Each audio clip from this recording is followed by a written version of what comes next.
ओम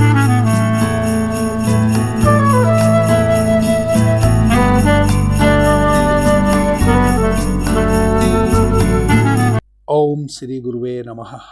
ओम श्री गुरुवे नमः। ओम श्री गुरुवे नमः। अवेकनिंग इनर सेल्फ चैनल पर आप सभी मित्रों का आज की चर्चा में मैं स्वागत करता हूं। आदरणीय मित्रों, पीछे हमने ओम की महिमा का बखान किया था। बड़ी उथली उथली सी बातें मेरे द्वारा की गई हैं। ओम की महिमा बड़ी अपरंपार है। उस विषय को इसी सप्ताह में मैं आगे बढ़ाने वाला हूं और बहुत गहन बातें विचारणीय हैं। अगला जो उसका पार्ट आएगा वह आपको आंदोलित कर देगा भीतर से, और वह आंदोलित शून्य भर से आप हो जाएंगे, और जब आप अभ्यास करेंगे तब तो कहना ही क्या। आदरणीय मित्रों, आप मित्रों के मुझे बहुत से प्रश्न आए हैं व्हाट्सएप के माध्यम से कि गुरुजी इससे आगे का बताओ। मैं निश्चित बताऊंगा। अभी थोड़ा सा मैं अस्थिर हूं, 2-3 दिन। मैं निश्चित रूप से इसी सप्ताह में उस चर्चा को आगे बढ़ाऊंगा, और वह आगे होने वाली चर्चा बड़ी अद्भुत होगी। जिस प्रकार से यह जो आकाश है इसका स्वभाव शून्य है, शून्यता के अतिरिक्त इस पूरे ब्रह्मांड में, यानी कि इस आकाश में, इस अंतरिक्ष में आप कितना भी गति करें, केवल और केवल यदि कुछ महसूस होता है तो वह शून्य है। फिर भी शून्य होने के उपरांत भी हमने आकाश को माना है कि आकाश है। शून्य आकाश की सत्ता है, ऐसा बहुत सारे प्रमाणों से सिद्ध भी हो चुका है। वह कोई मिथ्या नहीं है, परंतु यह समस्त आकाश, समस्त ब्रह्मांड केवल एक शून्य है,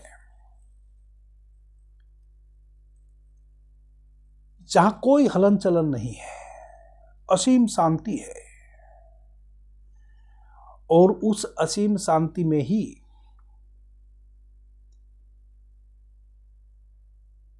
उस शून्यता में ही उस शून्य का एक मीठा संगीत है। यह जो मीठा संगीत है शून्य का, वही अस्तित्व का आधार है। कोई उसको माने या ना माने। ओम की चर्चा जो मैंने पहले की और आगे मैं करने वाला हूं विस्तृत रूप से, उसमें मैं आपके समक्ष वह सिद्ध भी कर दूंगा। जब कोई साधक अंतर्मुखी होता है, अंतर्मुखी यानी कि उस शून्य के संगीत को अपने भीतर आंख बंद करके सुनता है, जिसको हम ओमकार में प्रवेश कहते हैं, ओमकार नाद सुनना कहते हैं। किसी साधक की समस्त इंद्रियां भीतर की तरफ उन्मुख हो जाती हैं, भीतर केंद्रित हो जाती हैं, तब वह इस अस्तित्व का जो सन्नाटा भीतर आपको पकड़ में आता है, उसके प्रति आप लवलीन होते हैं, लीन होते हैं। तब आपका अपना अनुभव भी होगा कि जैसे जैसे आप भीतर तल्लीन होते हैं उस सन्नाटे में, जो अस्तित्व का संगीत है, जो आपकी श्वासों की आवन जावन से प्रतिपल भीतर झर रहा है, तब आप देखते हैं स्वयं को। आपके पास ना तो कोई विचार बचता, ना कोई अहंकार बचता, ना कोई ईर्ष्या बचती, ना द्वेष बचता, और ना आपके पास किसी भी प्रकार की वासना बचती। आप ऑटोमेटिक निर्वासना से भर जाते हैं। आप ऑटोमेटिक अविचार से भर जाते हैं। आप ऑटोमेटिक तनाव रहित हो जाते हैं, ईर्ष्या द्वेष से परे हो जाते हैं। केवल आंख बंद करके आप अपने भीतर जब उस गहन अस्तित्व के सन्नाटे को सुनते हैं, उतना भर से। आदरणीय मित्रों, मनुष्य का वास्तविक जो स्वरूप है वह मनुष्य की आत्मा है। और आप इससे भली भांति परिचित हैं। एक व्यक्ति की जब श्वासें बंद हो जाती हैं, वह जो आत्म तत्व है, वह पक्षी इस शरीर से विदा ले लेता है, उड़ जाता है दूर दिवंगत इस आकाश में, इस शून्य में। आपकी आत्मा रूपी वह पखेरु, वह पक्षी इस शरीर से विदा ले लेता है, उड़ जाता है। कभी सोचा कहां उड़ जाता है? आखिर इस शरीर से बाहर कहां जाएगा? इसी अंतरिक्ष में। और यह अंतरिक्ष तो शून्य है, इसमें तो कोई घर बना हुआ है नहीं, तो फिर वह कहां ठहरेगा? इसी शून्य के साथ एकाकार उसका हो जाएगा। इस शून्य से ही आया था, इसी शून्य में चला जाएगा। दूसरा, आपका वास्तविक स्वरूप वह आत्मा है, यह मैं क्यों कह रहा हूं? और मैं भला कौन होता हूं कहने वाला? हमारे समस्त प्राचीनतम से प्राचीनतम सदग्रंथ कह रहे हैं, ऋषि कह रहे हैं, मनीषी कह रहे हैं, जिन्होंने भी अनुभव किया है वह कह रहे हैं। परंतु इसके गवाह आप भी हैं। आपने अपने जीवन में बहुतेरे लोगों को मरते हुए देखा होगा, जिनका मर्त शरीर आपके सामने पड़ा है। प्रियजन, स्वजन, परिवारजन रो रहे हैं, चिल्ला रहे हैं, आंसू बहा रहे हैं, परंतु वह जो शरीर सोया पड़ा है उसमें कोई हलन चलन भी नहीं। वह किसी की तरफ आंख उठाकर नहीं देख रहा, वह किसी को आश्वस्त नहीं कर रहा कि मत रो। चूंकि आश्वस्त करने वाला, देखने वाला, आपकी रुदन को सुनने वाला, आपकी भावनाओं को समझने वाला इस शरीर से विदा ले चुका। यही प्रमाण है इस बात का कि आपका वास्तविक स्वरूप केवल वह आत्मा है जो जब मां के गर्भ में पहली बार शरीर निर्माण के लिए आया था, उस समय प्रवेश की थी। और अब इस शरीर की विदाई का समय आ गया, अब इस शरीर से वह पक्षी उड़ गया, तो इस शरीर में कोई संवेदना ना बची। जब तक आत्मा थी तब तक ही संवेदना थी, तब तक दर्द भी था, पीड़ा भी थी, तब तक आप किसी के रुदन को सुन सकते थे या किसी के सामने रुदन कर सकते थे। तब तक आपकी उंगली में थोड़ा सा कांटा भी लग जाता था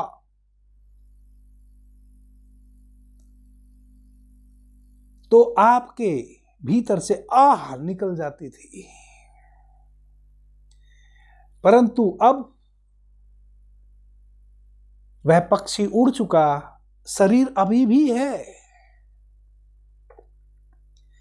अब आप शरीर को यदि काटें भी तो कोई आह ना निकलेगी, कोई आंसू ना निकलेगा, कोई रुदन ना निकलेगा। क्या इससे साबित नहीं होता कि आप का जो वास्तविक स्वरूप है वह आपकी आत्मा है और आपकी वह जो आत्मा है वह इतनी दुर्भाग्यशाली है कि 60 वर्ष, 80 वर्ष, 100 वर्ष आपके निकटतम से निकटतम वह इस शरीर में रही और आपने कभी आंख उठाकर देखा नहीं। यदि इस जगत में किसी मनुष्य के सर्वाधिक निकट कोई हो सकता है तो वह है हमारी वह परम चेतना, वह आत्मा। उससे ज्यादा सन्निकट हमारे और कोई भी नहीं है। और दुर्भाग्य की बात यह है कि उससे दूर हमारे जीवन में हमारे लिए और कुछ भी नहीं है। सबसे ज्यादा जो सन्निकट है हमारे, उसी को हमने सबसे ज्यादा दूर कर दिया है।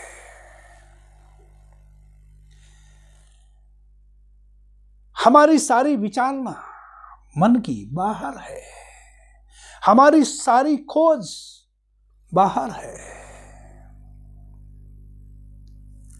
आदरणीय मित्रों, आप किस जाति के हैं, किस धर्म के हैं, किस कुल के हैं, किस खानदान के हैं, किस भाषा को बोलने वाले हैं, आत्मा की दृष्टि से इनका कोई भी मूल्य नहीं है। आप ब्राह्मण परिवार में जन्मे हो तो कोई मूल्य नहीं, आप कायस्थ परिवार में जन्मे हो तो कोई मूल्य नहीं, आप किसी हरिजन के घर में जन्मे हो तो इस शरीर का कोई मूल्य नहीं। मूल्य तो उस आत्मा का था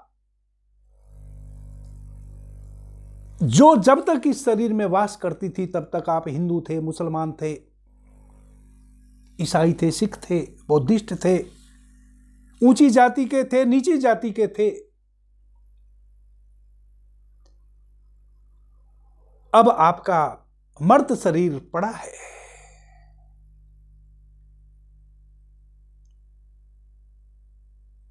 अब आप किसी भी जाति के नहीं हैं।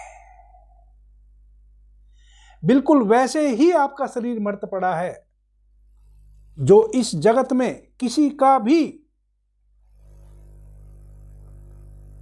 जैसे पड़ा होता है। बिल्कुल सेम टू सेम, कोई फर्क नहीं। हिंदू मरा कि सिख कि ईसाई कि कायस्थ मरा कि स्वर्ण, कोई फर्क नहीं। मरना सबका एक जैसा है। और जब पहली बार किसी मनुष्य का जीवन में पदार्पण होता है मां के गर्भ में, वह भी सबका बिल्कुल एक जैसा ही है। जीवन और मृत्यु बिल्कुल एक जैसी है। इस तेज आदरणीय मित्रों, मैं यह इसलिए कह रहा हूं कि वह जो आपके भीतर परम सत्ता है, वह जो आपका वास्तविक स्वरूप है भीतर, जिसको आपने कभी आंख उठाकर जब तक वह आपके शरीर में था, जब तक वह आपके शरीर में हृदय की धड़कन बनकर धड़क रहा था, जब तक वह आपके शरीर में आपकी जिह्वा के माध्यम से निरंतर स्वाद ले रहा था, आपकी कर्णेंद्रिय के माध्यम से निरंतर मीठा संगीत का पान कर रहा था, आपकी आंखों के माध्यम से दृश्यमान था, वह जब तक आपके भीतर था, आपकी कभी आंख ना उठी। आप खोए रहे हरिजन और ब्राह्मण की तुलना करने में।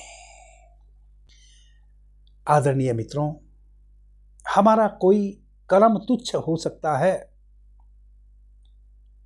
हमारा कोई कर्म सत्कर्म हो सकता है, निकृष्टतम कर्म हो सकता है,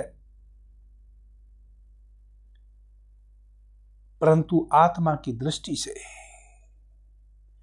आप उतने ही उज्जवल हैं जितने उज्जवल भगवान श्री कृष्ण थे, भगवान श्री राम थे, गुरु नानक देव जी थे, या जितने भी संत इस धरा पर समय समय पर अपने गीत गाने के लिए आए हैं, वह थे। सभी भीतर परमहंस हैं। आपके कर्त गलत हो सकते हैं। आपको यदि जीवन में किसी चीज में सुधार लाना है तो वह यही लाना है कि अपने कुकर्त्यों को छोड़ो, सत्कर्म करो। यह शरीर तो यहीं रह गया,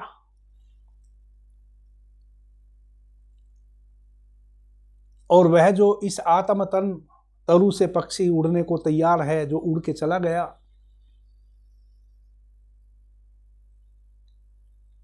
जितने भी खट्टे मीठे अनुभव थे वह सब उसके साथ विदा हो गए। कर्मों का जो भार था, जो बोझ था, वह सब उसके साथ चले गए।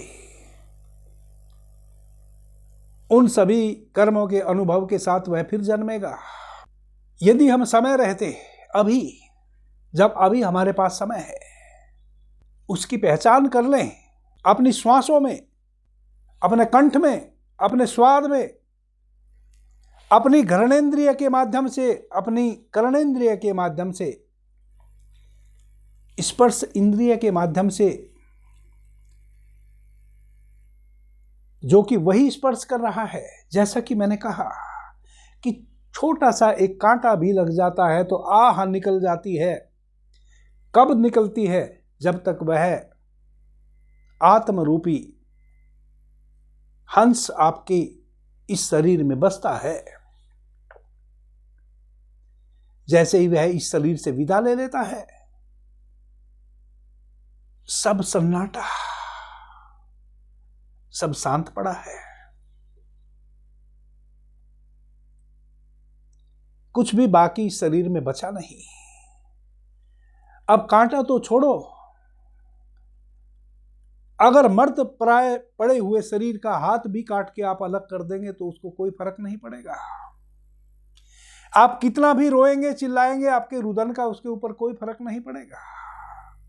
आदरणीय मित्रों, बड़ी सहज सी यह साधना है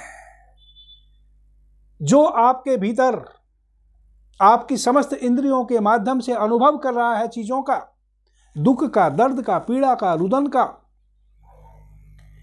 मीठे का, खट्टे का, अच्छे का, बुरे का, भेदभाव तब तक सब आप कर पा रहे हैं जब तक वह आत्मरूपी हंस आपके भीतर समाहित है। तो उन भेदभावों को छोड़ के यदि आप उस आत्मरूपी हंस को खोजने में लगे, अपनी आंखों को बाहर से भीतर खोले, एक क्षण भी ना लगेगा, आप उस आत्मरूपी हंस को जान लेंगे। कई मित्रों को मैं हमेशा कहता हूं कि मैं परमात्मा की उंगली आपके हाथों में पकड़ा दूंगा या आपकी उंगली परमात्मा के हाथ में पकड़ा दूंगा, छोड़ना मत।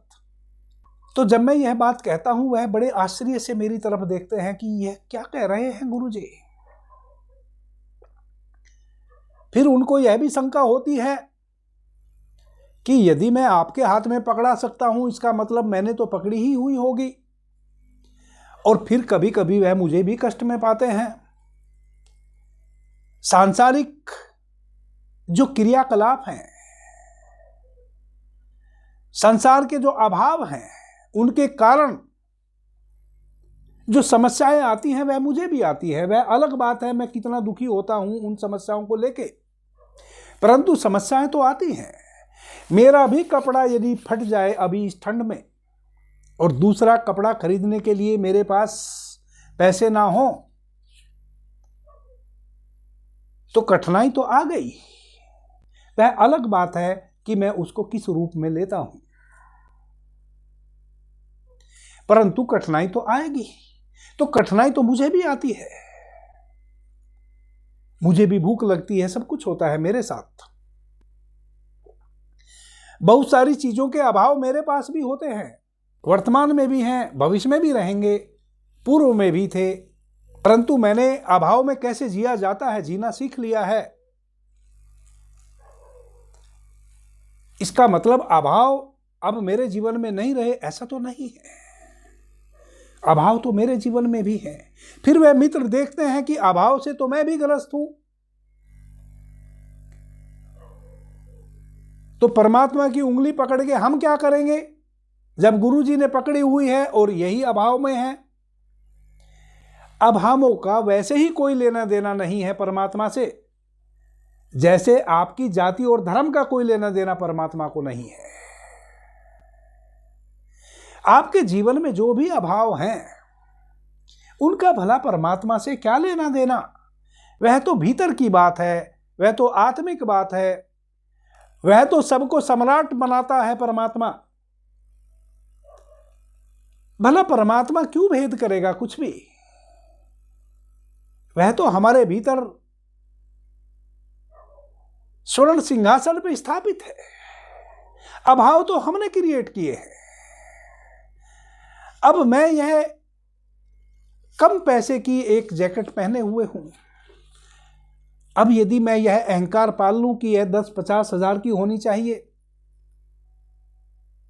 तब समस्या आ जाएगी। ठंड से बचना है, इससे मैं ठंड से बच रहा हूं, इससे ज्यादा और क्या चाहिए? अब परमात्मा तो आपको नहीं कहता कि आप ब्रांडेड जैकेट ही पहने। मैंने तो फुटपाथ पे से 500 रुपए की खरीद के पहन ली, केवल 500 रुपए की है, परंतु यह 500 रुपए की जैकेट मुझे ठंड से बिल्कुल भी नहीं मरने देगी। यह मुझे बचा के रखे हुए है। आज मुझे जरूरत पड़ी, मैंने निकाल के पहन ली।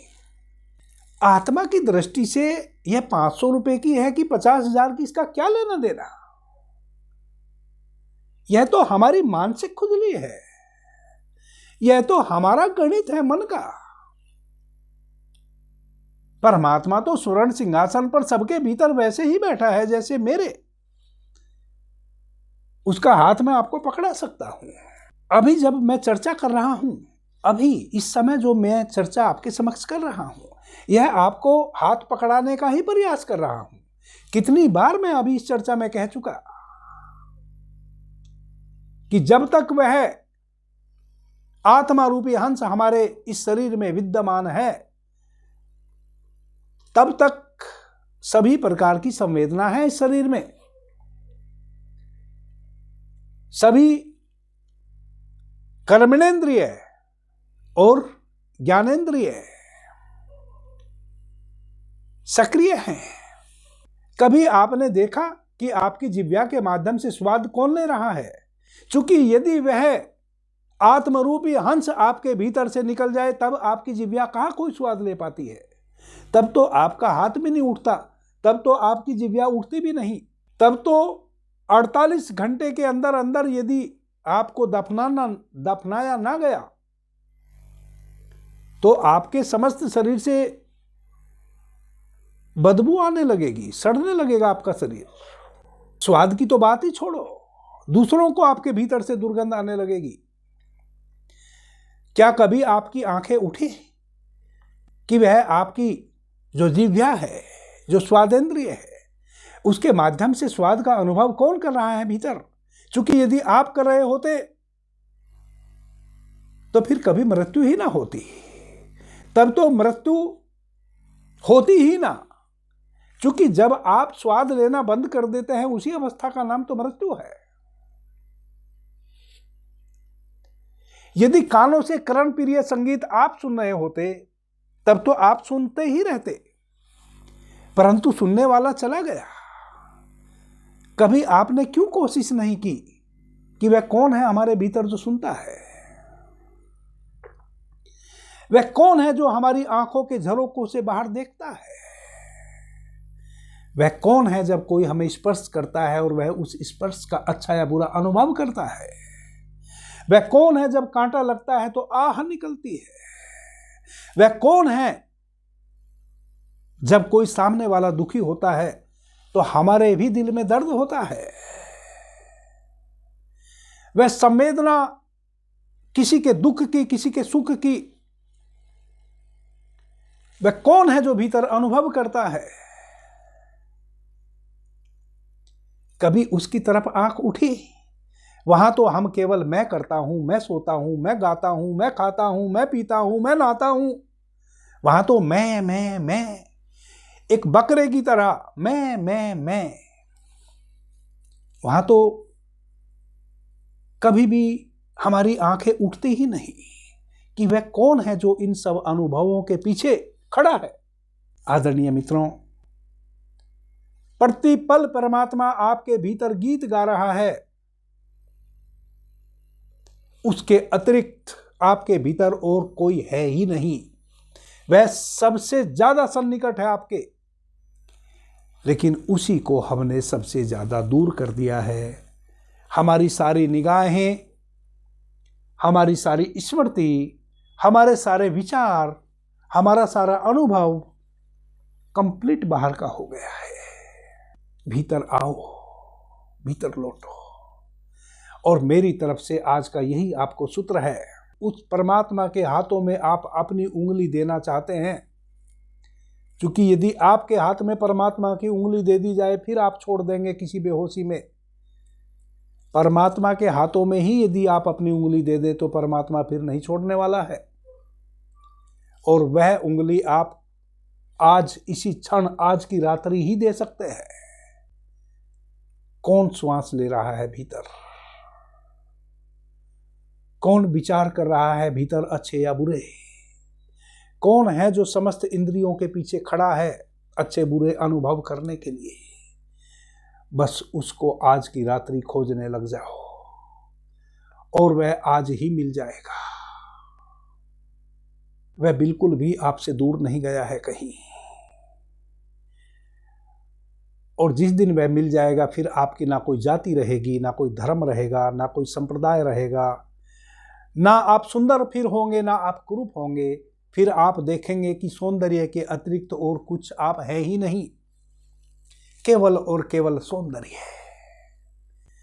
अभी सौंदर्य आपको बाहर का दिखाई देता है, फिर आपको सौंदर्य भीतर का दिखाई देगा। और वह जो भीतर का सौंदर्य होगा वह बड़ा अद्भुत होगा, अनमोल होगा। और वह सौंदर्य कभी मिटने वाला नहीं होगा। उस सौंदर्य को ना बुढ़ापा घेरता है, उस सौंदर्य को ना कोई जरा घेरती है, उस सौंदर्य को ना कोई मृत्यु मिटा सकती है, क्योंकि वह सौंदर्य है असीम। वह सौंदर्य कभी जन्मा नहीं, इसलिए वह सौंदर्य कभी मिटेगा भी नहीं, उसकी कभी मृत्यु भी नहीं होगी। और वही है आपका होना। और जिसने अभी जागृत अवस्था में उस अपने होने को जान लिया, वह फिर इस शरीर का त्याग वैसे ही कर देगा एक दिन, जैसे अभी हम इस जैकेट को निकाल के दूसरी जैकेट भीतर धारण कर लें। इस जैकेट को शरीर से उतार के रखने में मुझे कोई भी कष्ट नहीं होगा। यदि दूसरी जैकेट इससे भी ताजी, इससे भी नई मेरे सम्मुख हो धारण करने के लिए। जब इस प्रकार से आप अपने स्वयं के होने को जान लेंगे तो आप देखेंगे कि दूसरी जैकेट आपके लिए शरीर रूपी तैयार खड़ी है। फिर से आप एक नवजात शिशु बन के इस पृथ्वी पर आने ही वाले हैं। वह जो किशोर कुमार जी ने गीत गाया था, कोई लौटा दे मेरे बीते हुए दिन, बीते हुए दिन वो मेरे प्यारे पल छिन, कोई लौटा दे मेरे वो बीते हुए दिन। आप अपने बीते हुए दिनों को स्वयं ही लौटा लेंगे। आप फिर से एक नवजात शिशु हो जाएंगे। फिर से आप अपनी मां के गर्भ में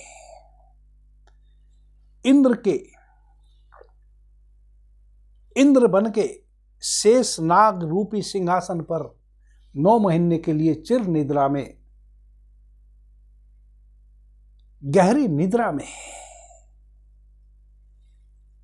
सो रहे होंगे।